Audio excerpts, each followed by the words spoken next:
Buenas tardes, queridos camaradas. Buenas tardes con todos.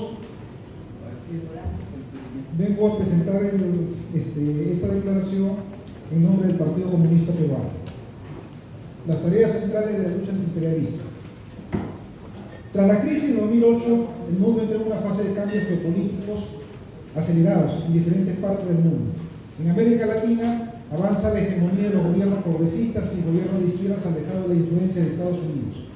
Europa sufría la secuela de la crisis de hipotecas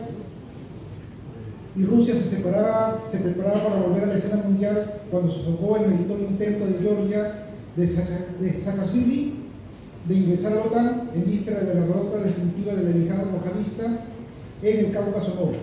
Asimismo, Arabia Saudita comenzó a distanciarse de las recetas energéticas de Estados Unidos, convirtiendo a la OPEC en su instrumento de negociación más eficaz frente al bloque occidental, siempre en el marco de la recesión mundial. En ese sentido, se desarrollaron una serie de guerras de diferente calibre o de diferente intensidad, ¿no? Dentro del marco de la crisis imperialista mundial desarrollada desde el año 2008. En ese sentido, la guerra es inherente al capitalismo como mecanismo de resolución de las crisis económicas, como suele denominarse en la literatura liberal, como forma de autorregulación del sistema capitalista. El despliegue de las guerras a escala global incluye sanciones como las impuestas por Estados Unidos contra Rusia, Venezuela, Irán y Cuba, incluso contra China, sin importar el desorden generado en los mercados y en la cadena de suministros globales. Lo importante para el imperio es restaurar el vigor y permanencia del capitalismo estadounidense en el primer orden internacional. A pesar de ello, la recesión mundial sigue su curso. Si no fuera por China, la citada media del 1% del PIB mundial ha permitido salir de la crisis. En todo esto nosotros tenemos que observar cuál es el sentido de la multipolaridad y la disputa por la hegemonía mundial. Las guerras emprendidas en Europa entre la OTAN y Rusia en el territorio de Ucrania no es más que la punta del iceberg que esconde diversas y complejas formas en que se desarrolla la disputa por la hegemonía mundial entre Estados Unidos y el occidente colectivo. Así tenemos que entender en ese escenario bélico del predominio de la OTAN en Europa del Este, sino también el control mundial de los medios de producción y la logística vinculada al suministro de alimentos, energía, tecnología y la supervivencia de la unipolaridad encarnada por Estados Unidos con el despliegue de la ruptura del viejo orden mundial.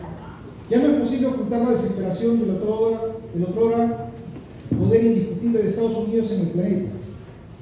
Aún sin expresiones concretas, China está presente en el conflicto y, por tanto, como actor principal en la disputa de la multipolaridad.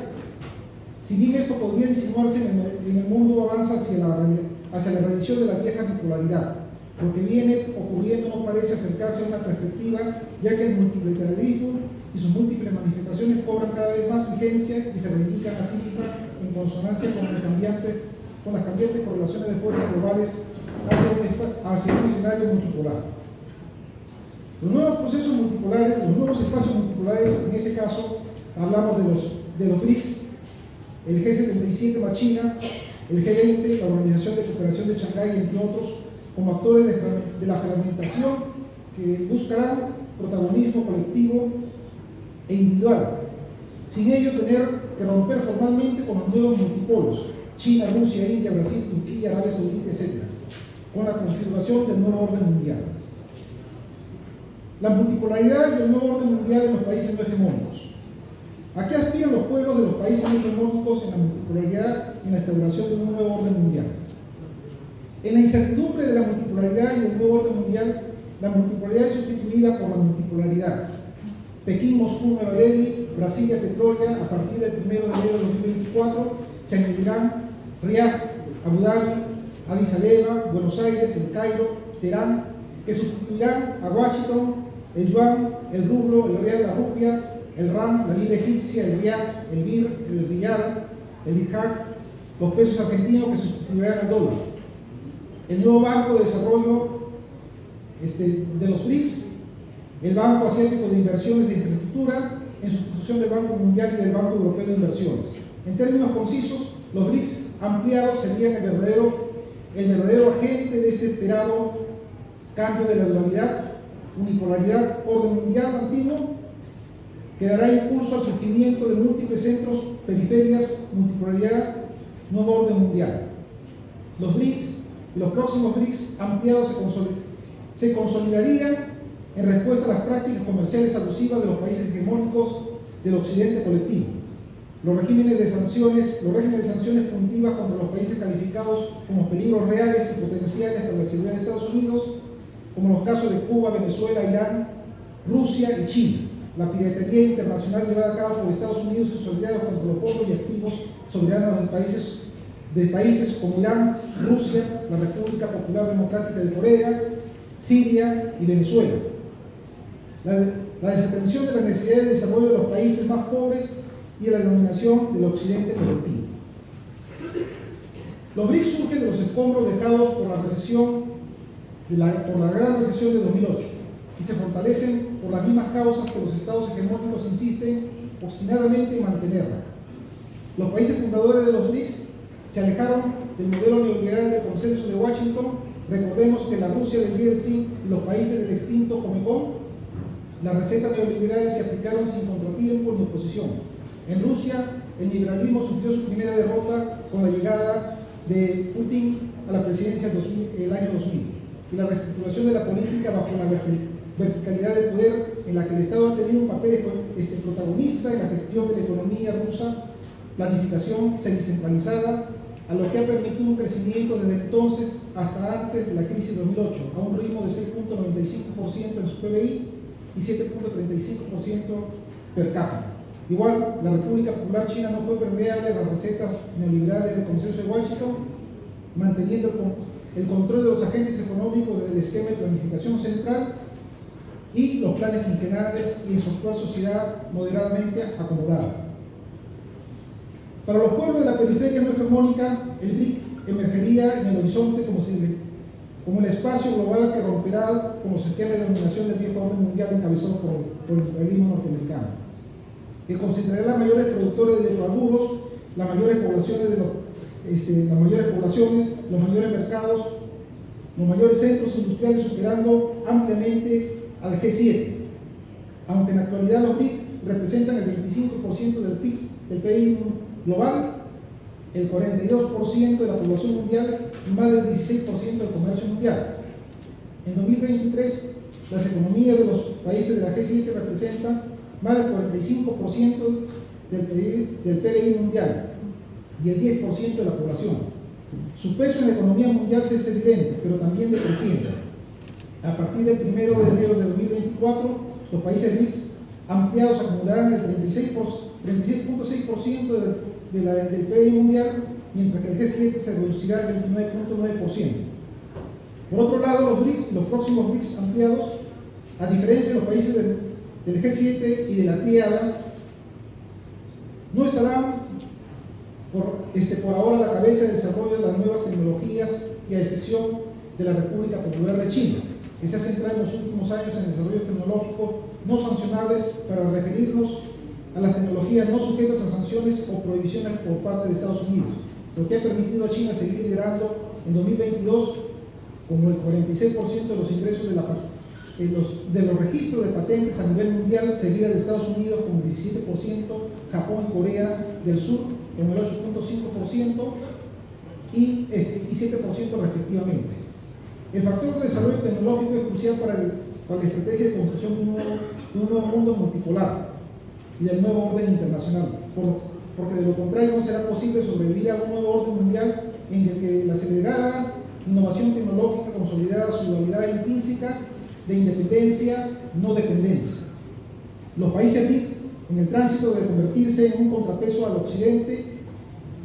global, en el contexto de las sanciones de Estados Unidos con la República Popular de China y de la OTAN en la guerra en Ucrania, el aumento del número de miembros del bloque daría peso real y mayor contenido a un mensaje de reforma global. ¿Cómo evitar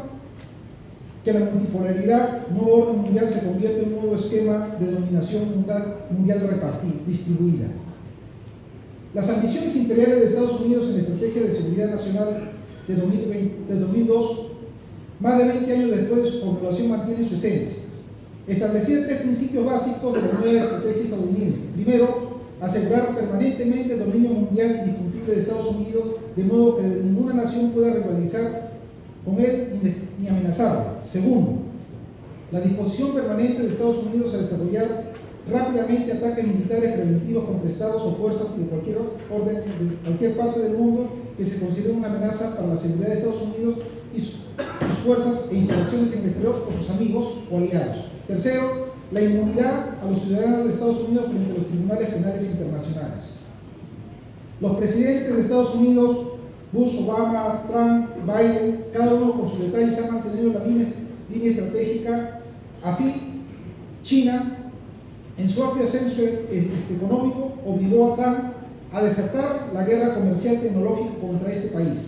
y contra las empresas de esta nacionalidad, obligándolos al mayor productor de microchips a trasladarse, el mayor productor de microchips ubicado en Taiwán, a trasladarse su producción a territorio estadounidense, obligando asimismo a la empresa holandesa ASML a no vender máquinas litográficas de última generación a China, agitando en este proceso las aguas entre el estrecho y Taiwán, atentando contra la soberanía territorial de China y a fin de recuperar algunos de los espacios cedidos al gigante asiático en los últimos 15 años. Asimismo, la disputa estratégica en el mercado europeo de consumo de hidrocarburos que llevó a Estados Unidos a promover una rivalidad sostenida con la Federación de Rusia, que ha desembocado en la guerra de Ucrania, teniendo como consecuencia visible la captura del mercado europeo de hidrocarburos por parte de Estados Unidos, como está dicho en palabras de Condoleezza Rice, el cambio de la estructura de dependencia energética de Europa para depender más de la plataforma energética de Norteamérica, Estados Unidos. También el aumento exponencial de la cuota de beneficios internacionales de la industria armamentista estadounidense, es decir, asegurar permanentemente el dominio mundial indiscutible de Estados Unidos, de modo que no se permita de ninguna nación rivalizar o amenazar a Estados Unidos. Las sucesivas agresiones de Estados Unidos a sus aliados y sus aliados europeos desde el comienzo de la Guerra Fría. Las sucesivas agresiones militares de Estados Unidos a sus aliados europeos desde la destrucción de Yugoslavia, las primaveras árabes, la invasión de Irak, Afganistán, la destrucción de Libia y Siria, los levantamientos subversivos en Ucrania que llevaron al derrocamiento de Yanukovych, el conflicto en los territorios rusófonos del Donbass, la independencia de Crimea y la actual guerra de Ucrania. La expansión de la OTAN, el golpe de Estado en Bolivia, los intentos subversivos en Bielorrusia, Cuba, Irán, Venezuela y Hong Kong.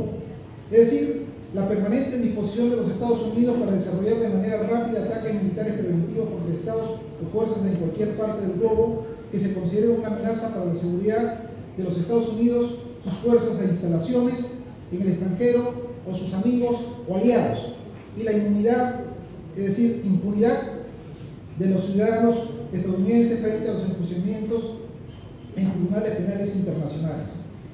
La multipolaridad y el nuevo orden mundial están vinculados a cuestiones de seguridad y a su vez están vinculadas al bienestar de los pueblos de todos los países, a la causa de la paz y al desarrollo mundial y al futuro de la humanidad, al futuro común de la humanidad, así como la lucha más eficaz contra el imperialismo y la construcción de las bases materiales del socialismo. ¿A qué aspiran los pueblos de los países no económicos, hegemónicos o periféricos? Evidentemente aspiramos a la distinción y la paz mundial, a la derrota del imperialismo norteamericano, lo que permitirá reorientar los recursos de los países al bienestar, a la protección del ambiente, a la lucha contra los efectos del cambio climático y no a la carrera armamentista en marco de cooperación, beneficio mutuo, confianza y seguridad. Asimismo, hay que tener en cuenta, y en este caso estudiar, la iniciativa de seguridad global anunciada por el presidente Xi Jinping, unida a la iniciativa de ganar-ganar, propuesta asimismo por el mismo presidente Xi Jinping. En ese sentido, debemos tener en cuenta que los retos para los pueblos no hegemónicos están puestos sobre la mesa. Los pueblos no hegemónicos esperan una mayor participación en la construcción colectiva del nuevo orden mundial basado en la paz la no injerencia en los asuntos internos de los estados soberanos, la cooperación y desarrollo compartido, el cese de la piratería internacional de los Estados Unidos, el Reino Unido y la Unión Europea contra los fondos y activos soberanos de otros países, el fin del chantaje internacional como instrumento de competencia y represión contra los estados soberanos, la distensión y desarme progresivo, acción global conjunta para prevenir los efectos del cambio climático en nuestros países, reparación y remediación de los daños causados por las acciones militares extranjeras en Irak, Siria, Libia y Yemen, reparación y remediación de los daños causados por los embargos de Estados Unidos y sus aliados, reparación de los daños causados por los embargos y bloqueos de Estados Unidos y sus aliados. Los embargos y bloqueos de Estados Unidos y sus aliados a las economías de Irán, Cuba, Siria, la República Popular Democrática de Corea y Venezuela. Asimismo, debemos tener en cuenta la probabilidad de que la guerra en Europa del Este, la naciente guerra en el Medio Oriente y el estallido de la guerra en el Lejano Oriente. La creciente crisis mundial, con posibilidades reales de extenderse más allá del Dnieper, comenzó en 2007 cuando Estados Unidos y Irán anunciaron la futura adhesión de Ucrania y Georgia a la organización imperialista. Para ello, Georgia debía resolver los problemas con los territorios separatistas de Osetia del Sur y Abjasia, mientras que Ucrania debía erradicar la presencia rusa y, por supuesto, los sectores políticos y sociales prorrusos. Rusia ya estaba avanzada, solo tenía que modernizar sus fuerzas armadas, reorganizar el país, estrechar relaciones con la vecina China y prepararse para hacer frente a la tesis de Brzezinski. En esta estrategia, el imperialismo norteamericano y los estados lacayos de Europa del estallido de la guerra de Ucrania no han dejado de echar leña al fuego y dotar a Ucrania de armamento cada vez más avanzado, como misiles, cruceros, tanques modernizados, proyectiles de radio progresivo, misiles de largo alcance, como el anunciado GSDD, que permitirá a Ucrania atacar objetivos en lo más profundo del territorio ruso, así como la próxima entrega de aviones F-16, además de la provisión de asistencia e información crítica mediante satélites y aviones de reconocimiento en las proximidades de la zona de conflicto, acercando al mundo al escenario de una guerra nuclear. La implicancia directa de los países de la OTAN ya ha sido confirmada con la aniquilación por parte de Rusia de instructores de la OTAN y de militares alemanes en tanques Leopard. Estos hechos demuestran la implicancia directa de la OTAN en el conflicto, además de los ataques con misiles contra Crimea y Sebastopol, que tuvieron lugar durante el mes de septiembre de 2023, llevados a cabo con la asistencia satelital e informativa de Estados Unidos, lo que ha llevado al anuncio por parte de Rusia de considerar como objetivos legítimos los aviones de reconocimiento, los aviones de reconocimiento que sobrevuelan cerca de la zona del Mar Negro. Todo este conjunto de acontecimientos son los ingredientes del recetario para que la guerra en Ucrania se extienda a otros países a países próximos al conflicto y a los países de la OTAN que mantienen una injerencia activa. El reciente acercamiento de Rusia y la República Democrática Popular de Corea ha hecho suponer al imperialismo que habrá un intercambio mutuo entre Rusia y la República Democrática de Corea por armas, por alimentos. Ayuda a luchar para mejorar el Ejército Popular de Liberación, situación que genera la ruptura del aislamiento de la República Democrática de Corea. Asimismo, acerca al mundo al escenario de una nueva guerra mundial. Gracias.